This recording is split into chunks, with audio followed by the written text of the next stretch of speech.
Damos gracias a nuestro Dios porque a lo largo de todo el estudio que hasta aquí estamos teniendo de la lección de escuela sabática, estudiando la palabra de Dios, de manera especial el libro de Hebreos, estamos encontrando que nuestra vida no tendría un sentido especial si no fuese por Jesús obrando en nosotros. De hecho, la palabra clave para toda esta semana tiene que ver con Jesús, es decir, con ese sumo sacerdote, con aquel que se encarnó para nosotros alcanzar la salvación. ¿Qué sería de nuestra vida sin Jesús? Bienvenidos, apreciados amigos, queridos hermanos, a nuestro comentario de la lección de escuela sabática número 8 con el título Jesús, el mediador del nuevo pacto. Quiero invitarte a que puedas compartir este video con tus seres muy queridos, con tu iglesia, con tus amigos y hermanos, que puedas también allí activar la barrita de notificaciones al suscribirte a este canal si aún no estás suscrito, de tal modo que esta comunidad que se está formando a través de la lección de escuela sabática pueda ser un impulso para motivarnos a crecer espiritualmente también. También quiero invitarte a que puedas darle un like y escribir allí tus comentarios. Si deseas que podamos orar, quieres agradecer algo, con mucho gusto estaremos teniendo este espacio para entrar en comunión con nuestro Padre Celestial. Vamos a orar y de esta manera entrar en nuestro comentario de esta lección. Gracias te damos, Padre querido, por todas tus misericordias, por tus bondades. Gracias, querido Dios, porque ¿qué sería de nosotros si no fuese por tu gracia y tu amor en nuestra vida? Bendice, Señor, a cada uno de nuestros amigos, hermanos, y de manera especial a quienes estamos enlazados por medio de esta plataforma para tener que estudiar tu palabra. En Cristo Jesús. Amén, Señor. Muy bien. Entonces, la lección de escuela sabática de esta semana, como ya lo hemos estado mencionando, tiene que ver con Jesús, el mediador del nuevo pacto. Jesús como aquel que está en esa introducción para nosotros poder alcanzar lo que es la vida eterna, la salvación en Cristo Jesús. ¿Por qué un nuevo pacto? ¿Cuál es la necesidad de tener un nuevo pacto? Bueno, cuando nosotros vamos a la palabra de nuestro Dios, encontramos algunos detalles sumamente importantes e interesantes, los cuales son necesarios para poder nosotros definir por qué un nuevo pacto. Leamos lo que dice Hebreos capítulo número 7, el verso 12, el 18 y el 19. Dice la palabra: pues cambiado el sacerdocio, necesario es que haya también cambio de ley. Queda pues abrogado el mandamiento anterior a causa de su debilidad e ineficacia, pues la ley nada perfeccionó y se introduce una mejor esperanza por la cual nos acercamos a Dios. ¿Por qué entonces la necesidad de un nuevo pacto? Bueno, la palabra es claro. Cuando entra un nuevo sacerdocio, necesario también es que haya un nuevo pacto, una nueva ley que va a ingresar. ¿Qué tipo de ley es el que va a ingresar? ¿Qué tiene que ver ese nuevo pacto con esa ley? Bueno, el antiguo pacto estaba basado en lo que son las leyes sacerdotales, es cierto, pero el antiguo pacto mostraba como figura y sombra de lo que había de suceder en el futuro. De hecho, todo el antiguo pacto tenía su base en el real o estaba sobre la base del real sacerdocio arónico. En el Nuevo Testamento, cuando Jesús entra como sumo sacerdote, entra en el contexto de la orden de Melquisedec. Hace 2 lecciones pasadas hablamos que Melquisedec es un personaje histórico, real por supuesto. No sabemos mucho de él, la Biblia tampoco le da enfoque, pero es un antitipo de Cristo Jesús, ¿verdad? O un tipo de Cristo Jesús. Entonces, la lección de escuela sabática de esta semana nos habla que fue necesario un nuevo pacto porque estaba entrando un nuevo sacerdocio, probablemente con mejores cosas que va a ofrecernos, lo que la lección nos va a estar resaltando. Entonces, en el antiguo pacto estaba lo que es el sacerdocio arónico, en el nuevo un sacerdocio de Melquisedec. En el antiguo pacto los sacerdotes actúan como los mediadores, en el nuevo pacto Jesús es el gran mediador. Claro que todo lo del Antiguo Testamento, así como dice Hebreos 10:1, es una sombra de lo que había de venir en el futuro. Ahora, ¿por qué uno nuevo? ¿Qué tiene que ver esto? ¿Desde dónde está su origen? Bueno, tenemos que redirigirnos para esto, a Jeremías y a Deuteronomio. Vamos a leer lo que dice primeramente Deuteronomio, capítulo número 6, el versículo número 4 hasta el versículo número 6, relacionado a lo que es el nuevo pacto. Permítame leer lo que dice la palabra de nuestro Dios en este texto. Oye Israel, Jehová nuestro Dios, Jehová uno es. Amarás a Jehová tu Dios de todo tu corazón, de toda tu alma y con todas tus fuerzas. Estas palabras que yo te mando hoy estarán sobre tu corazón. Se las repetirás a tus hijos y les hablarás de ellas, estando en tu casa y andando por el camino, al acostarte y cuando te levantes. Versículo 6 dice que estas palabras que te mando hoy tienen que estar en tu corazón. Bueno, ¿qué dice ahora el libro de Jeremías, capítulo 31, verso 31 hasta el verso 34, en relación al nuevo pacto? Permítame leer también lo que dice la palabra de Dios en este versículo de esta manera. 31 al 34, versículo 31 al 34. Dice la palabra de nuestro Dios. Vienen días, dice Jehová, en los cuales haré un nuevo pacto con la casa de Israel y con la casa de Judá, no como el pacto que hice con sus padres el día en que tomé su mano para sacarlos de la tierra de Egipto, porque ellos invalidaron ese pacto, aunque fui yo un marido para ellos, dice Jehová.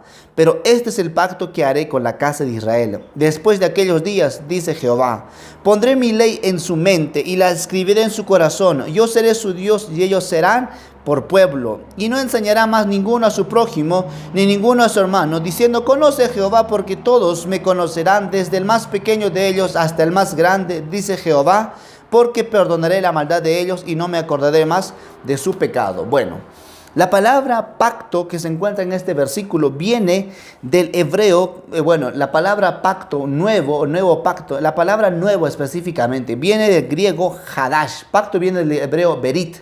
Hadash es la palabra hebrea para decir nuevo. Hadash puede significar nuevo, pero también puede significar renovado. Es decir, se va a hacer una renovación del pacto antiguo que se le dio a Israel y se va a renovar a un pacto nuevo para nosotros. ¿Por qué?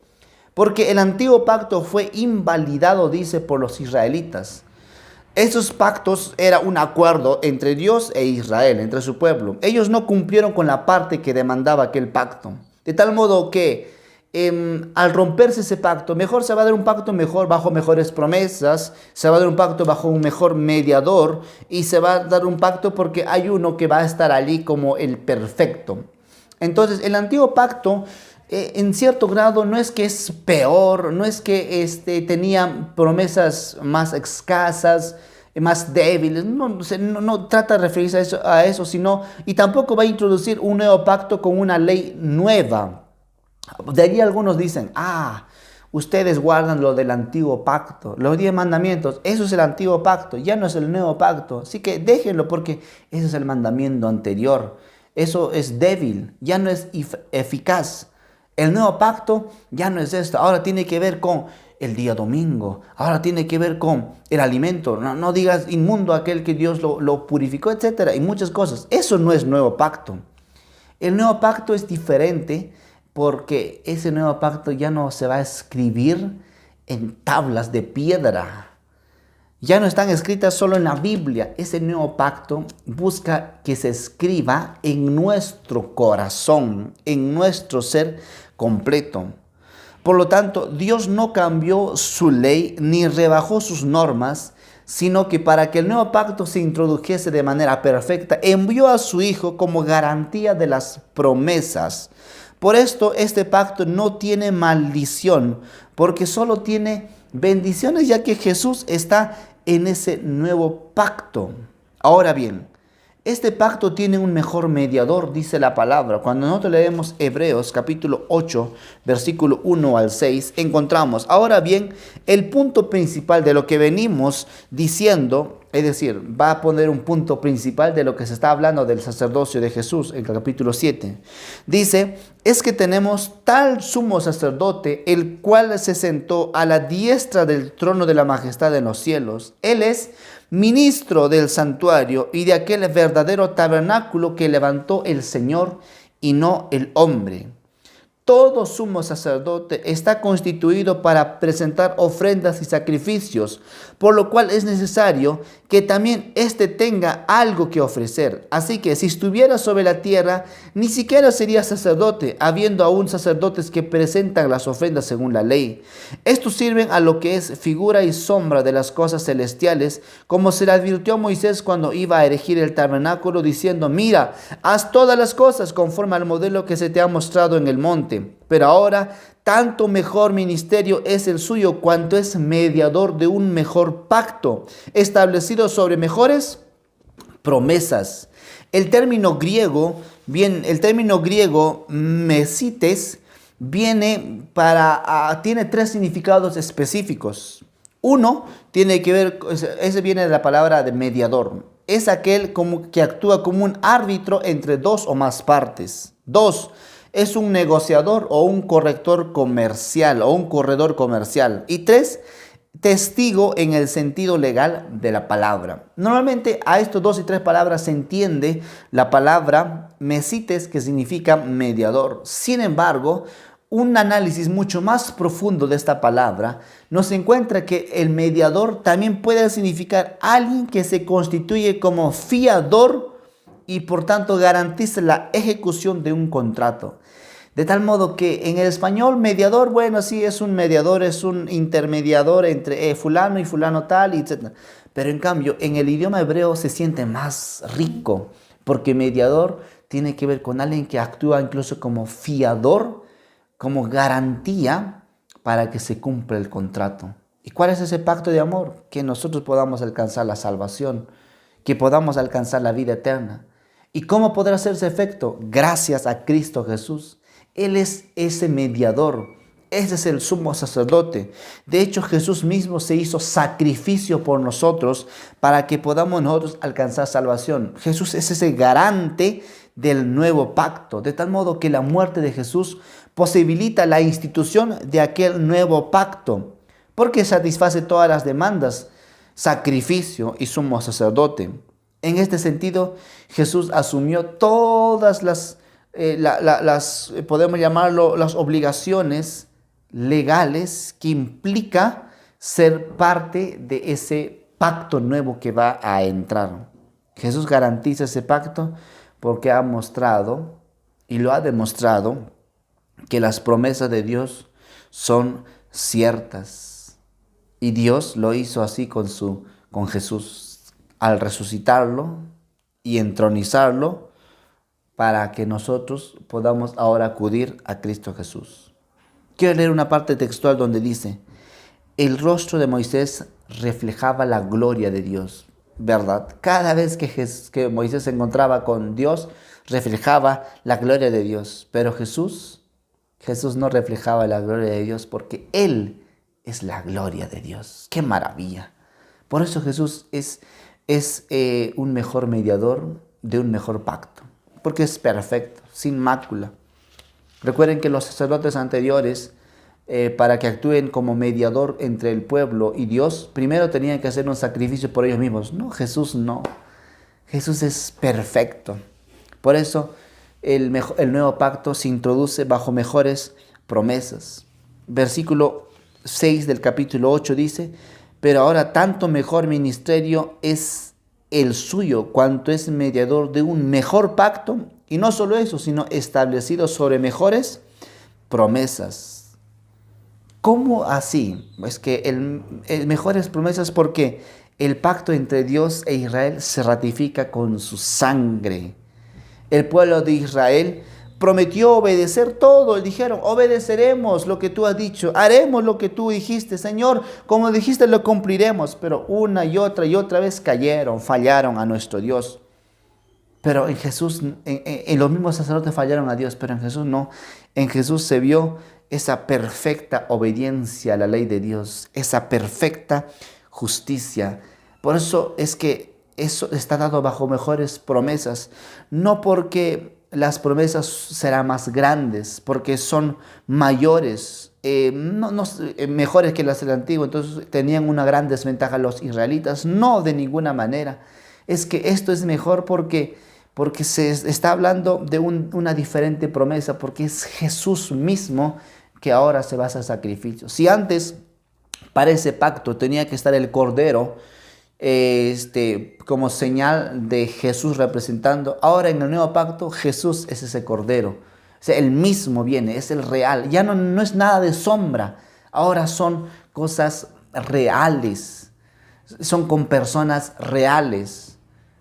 Ya no son símbolos o figuras, es en Cristo Jesús. Por eso es un mejor pacto, porque ¿qué sería de nosotros sin Jesús en nuestra vida? Que Dios nos pueda empoderar de su Santo Espíritu para cumplir lo que demanda ese pacto. Porque el telón de ese pacto tiene que ver con la ley. Por eso no es que se va a cambiar la ley. Algunos interpretan este texto del versículo 18 del capítulo 7 de Hebreos diciendo: queda pues abrogado el mandamiento anterior a causa de su debilidad. No, falso. Porque dicen que este mandamiento, los 10 mandamientos, que era abrogado porque es débil. No se refiere a eso. Se refiere al sacerdocio, a las leyes del sacerdocio levítico o a las leyes del sacrificio. No, mejor es porque ahora viene Jesús, el clave, el personaje central. Bueno, llegando a la parte final de nuestra lección, encontramos que el nuevo pacto se resuelve en la promesa del corazón, de lo que quiere hacerse en el corazón. Quitar esa piedra, ese corazón de piedra, y poner un corazón de carne. Que en esa piedra no se logra poner en práctica los principios de Dios, pero ese corazón de carne es más sensible. O sea, cuando dice en Jeremías 31:33, que ya lo leímos, que el pacto nuevo que Dios quiere hacer se trata de escribir en el corazón su ley, está entonces haciéndose referencia que Dios quiere que guardemos sus mandamientos, no por obligación, no por un estilo de vida formado a lo largo del tiempo que podamos llevar siendo cristianos, y mi estilo de vida es hacer eso y aquello, pero lo hago por cumplir mi estilo de vida y mi hábito de vida, pero sin un compromiso real con mi Dios y por amor a mi Dios, sino por obligación. Ya no estamos entrando en el sentido del nuevo pacto que Dios quiere hacer con nosotros. En síntesis, el nuevo pacto se trata de escribir la ley de Dios en nuestro corazón. Esto significa con nuestra mente. Dice, cuando Dios ahora escriba su ley en el corazón de su pueblo, el corazón se refiere a la mente, el órgano de la memoria, el entendimiento, especialmente en el lugar donde se siembran las decisiones que debemos de tomar para vida eterna.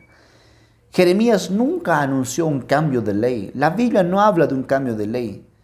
El problema de Israel no es la ley. El problema de Israel era el corazón. No ponían en práctica sus principios. Entonces Jesús se hizo mediador bajo mejores promesas y introdujo un nuevo pacto mucho mejor, donde Él te dice que su ley quiere escribirnos en nuestros corazones, en nuestra mente. La verdadera obediencia proviene de un corazón genuino de amor hacia nuestro Padre Celestial, una vida que sea guiado por nuestro Dios. Y esto de guardar en el corazón va a moldear un estilo de vida, un hábito de vida, pero por amor y obediencia al servicio, una lealtad incondicional a nuestro Dios. Que cuanto más cerca estemos de Dios, nos sentiremos más imperfectos, pero más necesitados de Dios. El libro de Camino a Cristo, página 91 al 97, algunos extractos de esas páginas dice que no puede existir amor profundo hacia el Señor Jesús en el corazón que no se percata su propia perversidad. El alma transformada por la gracia de Cristo admirará el divino carácter de Él, pero cuando no vemos nuestra propia deformidad moral, damos prueba inequívoca de que hemos vislumbrado la belleza y excelencia de Cristo. Querido hermano, apreciada hermana, amigo, el síntesis de toda la lección de esta semana es: Abre tu corazón a Dios para que su ley pueda hacerse real en ti y que tú puedas ponerlo en práctica, no por obligación, sino por amor.